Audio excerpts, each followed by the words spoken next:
اب آپ ام المؤمنین سیدہ عائشہ صدیقہ رضی اللہ عنہا کے حالات و واقعات سنیں۔ آپ رضی اللہ عنہا کا نام عائشہ جبکہ لقب صدیقہ تھا۔ کنیت ام عبداللہ تھی۔ آپ کے والد کا نام عبداللہ بن ابی قحافہ تھا، لیکن ان کو ابو بکر کے نام سے پکارا جاتا تھا۔ آپ کی والدہ کا نام ام رومان بنت عامر تھا۔ آپ باپ کی طرف سے قریشی اور ماں کی طرف سے کنانیہ تھیں۔ اس حساب سے سیدہ عائشہ رضی اللہ عنہا کا نسب نبی اکرم صلی اللہ علیہ وسلم سے 7ویں پشت پر اور ماں کی طرف سے 11ویں پشت پر مل جاتا ہے۔ آپ کے ہاں کوئی اولاد نہیں ہوئی۔ رسول اللہ صلی اللہ علیہ وسلم نے فرمایا تھا، تم اپنے بھانجے عبداللہ بن زبیر کے نام پر اپنی کنیت رکھ لو۔ جب عبداللہ بن زبیر پیدا ہوئے تو سیدہ عائشہ رضی اللہ عنہا انہیں گود میں اٹھا کر آپ کی خدمت میں لائیں، تو اس وقت آپ نے فرمایا، یہ عبداللہ ہے اور تم ام عبداللہ۔ دراصل عرب میں کنیت شرافت کا نشان تھی، اس لیے ہر مرد اور عورت اپنی کنیت ضرور رکھتا تھا۔ آپ رضی اللہ عنہا کی والدہ ام رومان کا پہلا نکاح عبداللہ ازدی سے ہوا تھا۔ عبداللہ ازدی کی وفات کے بعد سیدنا ابو بکر کے نکاح میں آئے۔ ان کے ہاں ابو بکر صدیق رضی اللہ عنہ سے صرف 2 بچے پیدا ہوئے، سیدنا عبد الرحمن رضی اللہ عنہ اور سیدہ عائشہ رضی اللہ عنہا۔ سیدہ عائشہ نبوت کے 4تھے سال پیدا ہوئیں۔ صحیح بخاری میں سیدہ عائشہ رضی اللہ عنہا کا اپنا بیان ہے کہ 6 سال کی عمر میں نبی صلی اللہ علیہ وسلم کے ساتھ میرا نکاح ہوا اور 9 سال کی عمر میں رخصتی ہوئی۔ اب میں نکاح کے طے ہونے کی تھوڑی سی تفصیل بیان کرتا ہوں۔ سیدہ خدیجہ رضی اللہ عنہا نبوت کے 10ویں سال انتقال کر گئیں۔ رسول اللہ صلی اللہ علیہ وسلم غمگسار بیوی کی وفات کے بعد اکثر غمگین رہتے تھے۔ صحابہ کرام نے یہ صورتحال دیکھ کر آپ سے اس بارے میں بات کی اور تجویز پیش کی کہ آپ دوسرا نکاح کر لیں۔ آپ نے فرمایا، ٹھیک ہے۔ صحیح بخاری میں ہے کہ نبی صلی اللہ علیہ وسلم کی طرف سے عائشہ صدیقہ رضی اللہ عنہا کے ساتھ نکاح کرنے کا پیغام سیدہ عائشہ کے ولی اور والد سیدنا ابو بکر صدیق رضی اللہ عنہ کو پہنچا تو انہوں نے کہا، میں تو آپ صلی اللہ علیہ وسلم کا بھائی ہوں، تو عائشہ کا نکاح آپ سے کیسے ہو سکتا ہے؟ اس پر نبی صلی اللہ علیہ وسلم نے فرمایا، تم میرے دینی بھائی ہو، نسبی نہیں، لہٰذا میرے ساتھ عائشہ کا نکاح ہو سکتا ہے، وہ میرے لیے حلال ہے۔ اس طرح نبی صلی اللہ علیہ وسلم کے ساتھ عائشہ رضی اللہ عنہا کا نکاح ہوا اور حق مہر 500 درہم مقرر ہوا۔ نکاح بہت سادگی سے ہوا۔ سیدہ عائشہ فرماتی ہیں کہ نبی اکرم صلی اللہ علیہ وسلم نے ایک روز فرمایا، اے عائشہ، نکاح سے پہلے تم مجھے 2 مرتبہ دکھائی گئیں۔ جبریل ریشم کے کپڑے میں کوئی چیز لپیٹ کر لائے اور کہا، یہ آپ کی بیوی ہیں۔ میں نے کپڑے کو کھولا تو وہ تم تھیں۔ چنانچہ میں نے کہا، اگر یہ اللہ تعالیٰ کا فیصلہ ہے تو اللہ ضرور کرے گا۔ امام سہیلی نے الاجابہ میں لکھا ہے کہ اس میں شک نہیں، انبیاء کا خواب وہی ہوتا ہے۔ گویا بذریعہ وحی نبی صلی اللہ علیہ وسلم کو اس نکاح کے بارے میں بتایا گیا۔ نکاح کے بعد 3 سال تک سیدہ عائشہ رضی اللہ عنہا اپنے میکے میں رہی۔ ہجرت کے بعد انتہائی سادگی سے رخصتی ہوئی۔ اس وقت رسول اللہ صلی اللہ علیہ وسلم کے پاس ضیافت کے لیے دودھ کے ایک پیالے کے سوا کچھ نہیں تھا۔ آپ نے دودھ کے پیالے میں سے خود نوش فرمایا، پھر سیدہ عائشہ کو دیا، انہوں نے بھی پیا۔ رخصتی کے وقت آپ کی عمر 9 سال تھی۔ رخصتی شوال 1 ہجری میں ہوئی۔ بعض اہل علم نے کہا کہ رخصتی 2 ہجری میں ہوئی۔ سیدہ عائشہ رضی اللہ عنہا کا حجرہ چھوٹا سا تھا، دیواریں مٹی کی تھیں، چھت کھجور کے پتوں اور ٹہنیوں کی تھی۔ ان کے اوپر کمبل ڈال دیا گیا تھا تاکہ بارش میں نہ ٹپکے۔ چھت کی بلندی اتنی تھی کہ آدمی ہاتھ سے چھو سکتا تھا۔ دروازے پر ایک پٹ کا کواڑ تھا جو ساری عمر کبھی بند نہ ہوا۔ پردے کے طور پر ایک کمبل دروازے پر پڑا رہتا۔ یہ تو حجرے کی کیفیت تھی۔ اس کے اندر کی کل کائنات 1 چارپائی، 1 چٹائی، 1 بستر اور 1 کھجور کی چھال بھرا تکیہ۔ کھجوریں رکھنے کے لیے 1-2 مٹکے، پانی رکھنے کا ایک برتن اور پانی پینے کے لیے ایک پیالے پر مشتمل تھی۔ گھر میں کھانا پکانے کی نوبت بہت کم آتی تھی۔ خود سیدہ عائشہ رضی اللہ عنہا فرماتی ہیں، کبھی بھی 3 روز متواتر ایسے نہیں گزرے کہ خاندان نبوت نے پیٹ بھر کر کھانا کھایا ہو۔ 3 چاند گزر جاتے، گھر میں آگ نہیں جلتی تھی، صرف چوہارے اور پانی پر گزارا تھا۔ فتح خیبر کے بعد آسانی ہوئی تو آپ نے ازواج مطہرات کے سالانہ اخراجات مقرر کر دیے، لیکن دوسروں کی امداد کرنے کی وجہ سے یہ سامان کبھی بھی کافی نہیں ہوتا تھا۔ اس تنگ دستی کے باوجود آپ صلی اللہ علیہ وسلم کی گھریلو زندگی نہایت خوشگوار تھی۔ آپ کی پوری زندگی میں سیدہ عائشہ اور دوسری ازواج مطہرات کی گزر بسر اسی صورت میں ہوتی رہی۔ نبی اکرم صلی اللہ علیہ وسلم نے انتقال فرمایا تو سارا عرب اسلام کے ماتحت ہو چکا تھا۔ تمام صوبوں سے دولت کے انبار مدینے آ رہے تھے، لیکن جس روز نبی اکرم صلی اللہ علیہ وسلم کا انتقال ہوا اس روز سیدہ عائشہ کے گھر میں ایک دن کے گزارے کا سامان بھی نہیں تھا۔ سیدنا صدیق اکبر کے زمانے میں ازواج مطہرات کو خیبر کی پیداوار سے بدستور مقررہ غلہ ملتا رہا۔ سیدنا عمر نے اپنے دور میں ان کے نقد وظائف مقرر فرما دیے۔ سیدہ عائشہ کو 12,000 درہم سالانہ ملتے تھے، جبکہ باقی ازواج مطہرات کو 10,000 درہم ملتے تھے۔ یہاں قابل ذکر بات یہ ہے کہ جس روز سیدہ عائشہ کو یہ وظیفہ ملتا تھا اس شام بھی گھر میں فاقہ ہوتا تھا، اس لیے کہ وہ سب کچھ تقسیم کر دیتی تھی۔ نبی صلی اللہ علیہ وسلم کو سیدہ عائشہ سے بہت محبت تھی اور یہ بات صحابہ کو بھی بخوبی معلوم تھی، چنانچہ یہ حضرات بھی اسی روز تحائف وغیرہ بھیجتے تھے جس روز آپ کی باری سیدہ عائشہ کے ہاں ہوتی تھی۔ آپ اکثر سیدہ کے ساتھ ایک ہی برتن میں کھانا تناول فرماتے تھے اور عموماً اسی جگہ سے بوٹی اور ہڈی کھاتے جس جگہ سے سیدہ عائشہ نے کھائی ہوتی۔ ایک سفر میں سیدہ عائشہ آپ کے ساتھ تھیں۔ آپ نے صحابہ کرام رضوان اللہ علیہم اجمعین کو آگے بڑھ جانے کا حکم دیا اور سیدہ سے فرمایا، آؤ دوڑ لگا، دیکھیں کون آگے نکلتا ہے۔ چنانچہ دوڑ شروع ہوئی۔ سیدہ دبلی پتلی تھیں، آگے نکل گئیں۔ کئی سال بعد پھر اسی قسم کا موقع آیا۔ آپ نے فرمایا، آؤ دوڑ لگائیں۔ اس وقت تک سیدہ بھاری بھرکم ہو گئی تھیں۔ اس مرتبہ آپ آگے نکل گئے اور فرمایا، یہ اس روز کا جواب ہے۔ ایک مرتبہ رسول اللہ صلی اللہ علیہ وسلم نے فرمایا، عائشہ، جب تم مجھ سے خوش ہوتی یا ناراض ہوتی ہو تو مجھے پتہ چل جاتا ہے۔ سیدہ نے پوچھا، وہ کیسے؟ آپ نے فرمایا، ناراض ہوتی ہو تو کہتی ہو ابراہیم کے رب کی قسم، خوش ہوتی ہو تو کہتی ہو محمد کے رب کی قسم۔ یہ سن کر سیدہ نے عرض کیا، اے اللہ کے رسول، صرف زبان سے نام چھوڑتی ہوں، دل میں تو آپ ہی بسے ہوتے ہیں۔ گھر میں اگرچہ خادمہ موجود تھی لیکن نبی صلی اللہ علیہ وسلم کا ہر کام سیدہ عائشہ صدیقہ اپنے ہاتھوں سے کرتی تھیں۔ آٹا خود پیستی تھیں، خود گوندتی تھیں، کھانا خود پکاتی تھیں، آپ کا بستر اپنے ہاتھ سے بچھاتی تھیں، وضو کا پانی خود لا کر دیتی تھیں، قربانی کے اونٹوں کا قلادہ خود بڑھتی تھیں، آپ صلی اللہ علیہ وسلم کے سر میں کنگھی خود کرتی تھیں، کپڑے خود دھوتی تھیں اور سوتے وقت مسواک اور پانی آپ کے سرہانے خود رکھتی تھیں۔ ہر معاملے میں آپ کی پسند اور خوشی کا ہر وقت خیال رکھتی تھی۔ شعبان 5 ہجری میں حضرت عائشہ صدیقہ رضی اللہ عنہا کے ساتھ ایک عجیب واقعہ پیش آیا۔ اس واقعے نے نہ صرف آپ کی بلکہ خود رسول اللہ صلی اللہ علیہ وسلم کی زندگی مبارک میں بھی ہلچل مچا دی۔ اس واقعے کو واقعہ افک کہتے ہیں۔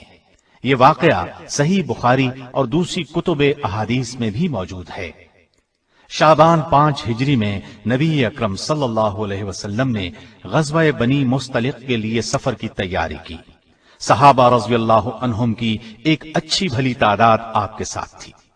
منافقوں کو اندازہ تھا کہ اس معرکے میں کوئی خونریز جنگ تو ہوگی نہیں، لہٰذا ان کی بھی بڑی تعداد اسلامی فوج میں شامل ہو گئی۔ اس سے پہلے منافق اتنی بڑی تعداد میں کبھی شامل نہیں ہوئے تھے۔